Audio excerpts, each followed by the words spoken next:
Finland is a dream country. We got people who don't want to talk to strangers, alcoholics, drug addicts, high taxes, and high expenses. Just kidding, that was just my Finnish sense of humor. But for real, if you're moving to Finland, that can be the best decision of your life. Why? I got 10 reasons for you. Let's go.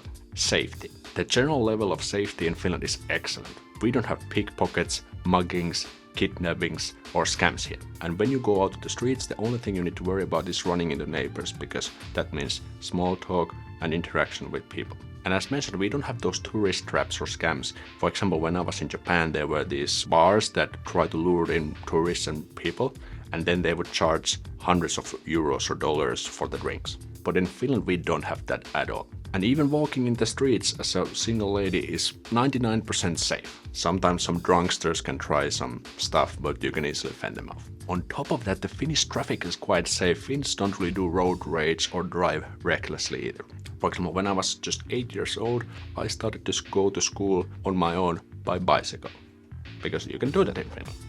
No natural disasters. So Finland does not have earthquakes, tornadoes, volcanoes, or cyclones. In Finland, we don't have dangerous animals such as alligators, sharks, or scorpions. We do, however, have this one species of poisonous snake, kyy, I think it's viper in English. But even that is not lethal for adults. I mean, if you get stung, you definitely need to go get some medical attention, but it's not like you will die in 10 minutes or so. And of course we have bears and wolves here, but they avoid humans, and running into those in Finnish woods is extremely rare. And we have also some poisonous mushrooms, so if you're into mushrooms, make sure to know what you're picking. An excellent place to raise a family. If you already have or plan to have kids in the future, Finland is one of the best places to do that.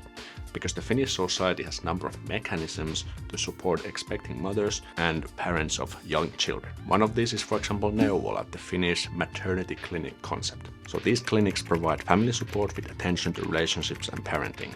Special emphasis is placed on the role of fathers and parental responsibility. And expecting mothers meet with the nurse and a doctor around 11 to 15 times during the pregnancy. And in addition, parents take part in family and childbirth preparation sessions. Visits monitor the progress of pregnancy and arrange for mothers to receive follow-up treatment in event of problem. And one of the most concepts of this Finnish maternity-paternity stuff is the maternity package, äitiyspakkaus. So new parents get this äitiyspakkaus, which contains essentials for a newborn, such as snowsuits, caps, trousers, socks, mittens, cuddly toys, and more.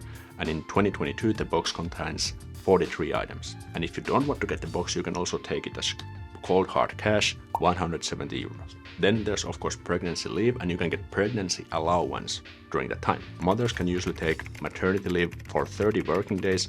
That's around 5 weeks before the expected due date. Pregnancy allowance is paid for a total of 40 working days. That's around 1.5 months. And of course then there's the parental leave after the child has been born. And let me read my notes because this is some factual stuff. The birthing parent can get parental allowance immediately following the pregnancy allowance, even if the child has not yet been born. Kela pays parental allowance for one child for 320 working days, that's around 13 months, and the allowance is divided equally between the parents. So that's a good thing. Both parents actually get the allowance, and they can also transfer some of the days between the parents if they want. So for example, the mother can stay home with the child for 6 months, then the mother can go back to work, and then the dad can stay at home for example 3 months to take care of the child. One more thing is the child benefit lapsilisä.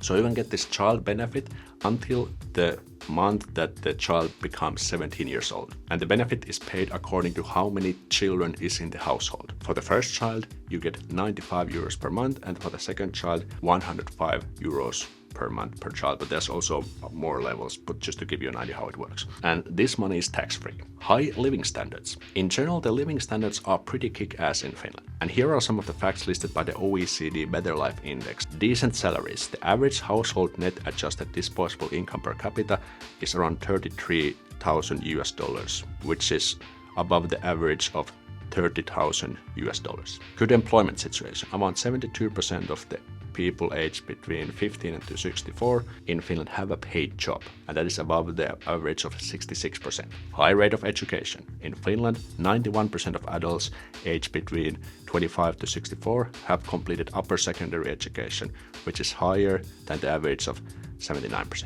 Long life expectancy. In terms of health, life expectancy at birth in Finland is around 82 years, which is 1 year higher than the OECD average of 81. Amazing water quality. In Finland, 97% of people say they are satisfied with the water quality. Make no mistake, the Finnish tap water is pretty amazing. Good support network.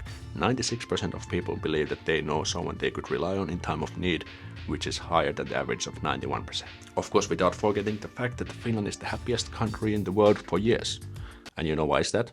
Because the sad people have killed themselves. Please forgive my Finnish self-deprecating humor. No one will bother you. Finland is a paradise for introverts because no one will stick their nose into your business. We don't have that small talk or ice-breaking culture in Finland, which means that people won't bother you with mindless chit-chat.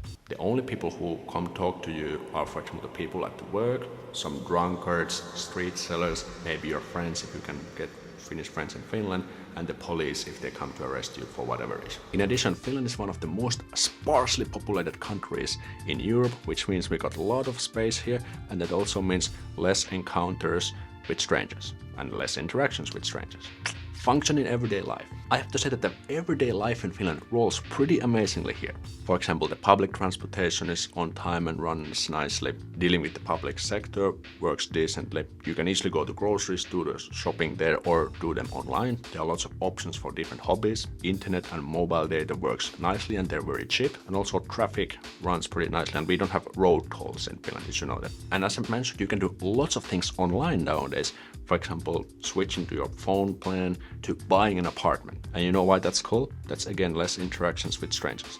And sometimes people say that like Finland's kind of boring, there's nothing much going on, the winter is grey and dark and so on. Well, I do agree as a Finn to some extent, but also what's good to know is that no news is good news. So what I mean by that is that the everyday fundamentals, essentials, in order to survive on a daily basis, those things are very well taken care of in Finland. Then nature. Nature is pretty much accessible from anywhere in Finland, and we got many forests, lakes, nature paths and national parks for you to enjoy. We have also the Finnish everyman's rights, jokamiehen oikeudet in Finnish, which means that you can travel freely any forest, whether it's public or privately owned, without permission. You can also collect mushrooms, herbs and berries without permission. So you can go to nature and enjoy there without worrying about angry owners coming with their shotguns and get out of my forest. Low corruption. According to transparency.org, Finland has the best score in the world for perceived corruption. And in my honest opinion, if you want to, for example, deal with the public sector, you need to get a new passport or you need to do something with the police or whatever, you can pretty much always trust that the system works and no one tries to screw you in the process. However, there's one thing I wish was done a little bit better, and that is the allocation and the use of public money. Because Finland is highly in debt and there's no proper plan to reduce that. The state debt of Finland is a face-melting 138.6 billion euros at the time of recording this video. And there is this funny website where you can see how fast the debt is increasing. And that is actually not the official true number, but it's an estimate based on real data that the officials have provided. So it's kind of cool. And the number below is the share of each Finnish resident. So that's a big number. Healthy work-life balance. Working in Finland is not about working crazy long hours and trying to get as much done as possible, but instead working smarter and getting more done in the same time window. And working overtime is not really a thing in the Finnish working culture, but it's not really a requirement by the employers. The general mindset is that there's also much other important things in life than just work, like family, friends, hobbies, and so on. I believe the employers understand that letting employees rest and recover produces better results long term. And some employers even allocate a percentage of their working time, like the employee's working time, to work on new skills, whether it's related to their field or something completely new. Pretty amazing. And if you're working full time, you get around 25 to 30 paid holiday days per year. Laid back culture. Finnishness is all about being chill and casual.